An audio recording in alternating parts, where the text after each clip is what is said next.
তো শ্ৰদ্ধাৰ ৰাইজ স্বাগতম জনাইছো বি ব্লগ চেনেলটোৰ অন্য এটা নতুন ভিডিঅ' লৈ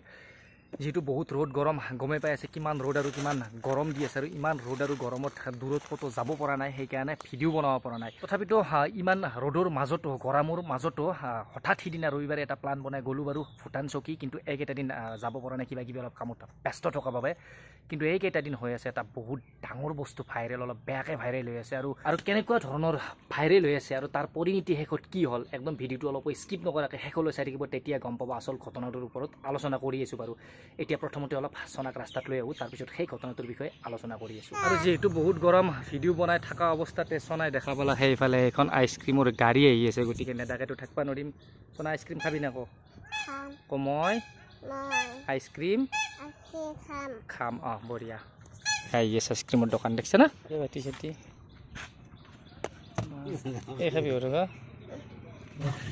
আৰু এনেকৈ ভিডিঅ' বনাই থকা অৱস্থাত যিহেতু আহি পালে সেইকাৰণে মই এটা দি দিলোঁ তাই অলপ খালে গৰম বুলি কিন্তু এই বস্তুটো আপোনালোকে নিদিব একেবাৰে সৰু ল'ৰা ছোৱালীৰ বাবে ইমান গৰমত এই বৰফ আইচক্ৰীমবিলাক বহুতে ক্ষতিকাৰক গতিকে অনুগ্ৰহ কৰি পাৰিলে নিদিব মই উপায় নাপায় মানে দিছিলোঁ কিন্তু মই আধা খাই দিলোঁ এতিয়া চনাই গৰম বুলি কিছুমান কথা ক'ব গৰমত বৰফ আইচক্ৰীম কোল্ড ড্ৰিংকছ বেছি নাখাব এইবোৰে ক্ষতি কৰিব ধন্যবাদ চুমা দি এটা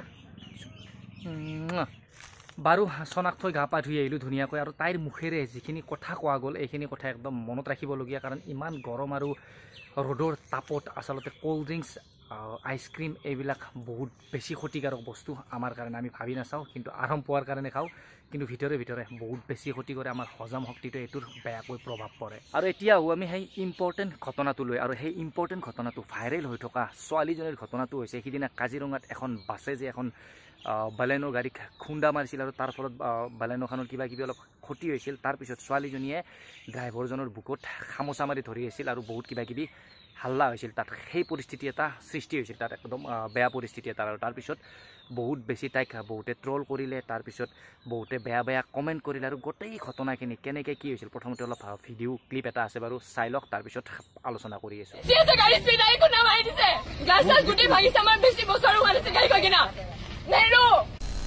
তাই আহি মাফ খোজক আমি ধৰি নাথাকো আৰু তাই যদি মাফ নোখোজে তেনেহ'লে তাই কোৰ্টলৈ দৌৰিব লাগিব মই গোটেই ঘণ্টাটোক ক্ষমা বিচাৰিছোঁ মই মানে জানি বুজি কৰা নাছিলোঁ মোৰ সেইখিনি একদম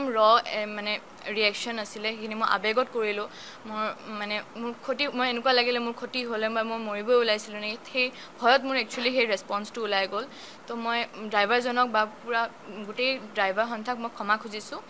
মই এনেকৈ নিজতকৈ বয়সত ডাঙৰ মানুহ এজনে এনেকৈ বুকুত হাত দিয়া একো মোৰ কি নাছিলে ৰাইট নাছিলে কিন্তু হয়তো সেইখিনি সময়ত মই মানে কি কৰিলোঁ গম নাপালোঁ তো তাৰ কাৰণে মই ক্ষমা বিচাৰিছোঁ আৰু এনেকুৱা ধৰণে হৈছিল ঘটনাখিনি তাত এক্সিডেণ্টটো হোৱাৰ পিছত ছোৱালীজনীয়ে এনেকৈ বুকুত খামোচা মাৰি ধৰি বহুত কিবা কিবি মানে ঘটনা কৰিছিল আৰু আচলতে বহুতে মানে তাইক ট্ৰল কৰি আছে বহুতে বেয়া কমেণ্ট দি আছিল তাৰ ফলত শেষত মানে তাই সেই ড্ৰাইভাৰজনক সামাজিক মাধ্যমত মানে ধুনীয়াকৈ মাফ খুজিলে সামাজিক আকাৰে সকলোৰে সন্মুখত মাফ খুজিলে ছ'চিয়েল মিডিয়াত কিন্তু সেই যিটো পৰিস্থিতি আছিল সেইটো সঁচাকৈ তাই দোষণীয় আছিল নেকি যদিও ছোৱালীজনীক সকলোৱে দোষ দি আছে কিন্তু যদিও দোষ হোৱা বুলি কৈ আছে কাৰণ এজন তাইতকৈ বেছি বয়সৰ মানুহ এজনৰ বুকুত মতা মানুহ এজনৰ বুকুত খামচা মাৰি ধৰি আছে আৰু সেই পৰিস্থিতিটো নৰ্মেল নোহোৱালৈকে তাক তাৰ পৰা যাব দিয়া নাই বা বহুত কিবা কিবি কৈ আছে আৰু খং দেখাই আছে সেই মতা মানুহজনৰ বুকুত খামচা মাৰি ধৰি আৰু সেইটো কাৰণ সকলোৱে দোষ দি আছে যদিও কিন্তু যদি আমি ভালদৰে ভাবি বুজি চাওঁ তেতিয়াহ'লে সেনেকুৱা পৰিস্থিতিত সকলোৱে সেনেকুৱা কৰিবই কৰিব যদি মই এখন মোৰ বাইকখন লৈ যদি মই ধুনীয়াকৈ এটা ঠাইত থিয় হৈ থাকোঁ কিবা কিবি কাৰোবাৰ লগত কথা পাতি থাকোঁ বা কিবা কামত ব্যস্ত থাকোঁ আৰু বাইকখনৰ ওপৰত বহি বাইকখন ৰাখি থৈ ৰাস্তাৰ ওচৰত তাৰপিছত যদি পিছফালৰ পৰা কাৰ এখন বা বাছ এখনে আহি খুন্দা মাৰি দিয়ে তেতিয়া কি পৰিস্থিতি হ'ব তেতিয়া হঠাৎ তেনেকুৱা এটা ঘটনা যদি কোনোবা কৰি দিয়ে মোৰ লগত মোৰ কেনেকুৱা খং উঠিব সেই মানুহজনক যিজনে খুন্দা মাৰি দিয়ে তাৰ লগত মোৰ কেনেকুৱা ব্যৱহাৰ কৰা যাব আৰু সকলোৰে ক্ষেত্ৰত তেনেকুৱা হ'ব নিশ্চয় 70% মানুহে তেনেকুৱা কৰিব আৰু 70% মানুহে এনেকুৱা কৰিব বুলি কোৱাৰ কাৰণ এটাই হঠাৎ তেনেকুৱা কিবা যদি ঘটনা ঘটি যায় আমাৰ লগত তৎক্ষণাৎ খং উঠিলে আমি কি কৰি দিওঁ ভাবি চোৱা নাযায় আৰু সেইখিনি কণ্ট্ৰল কৰা ক্ষমতা সকলোৰে নাথাকে কিন্তু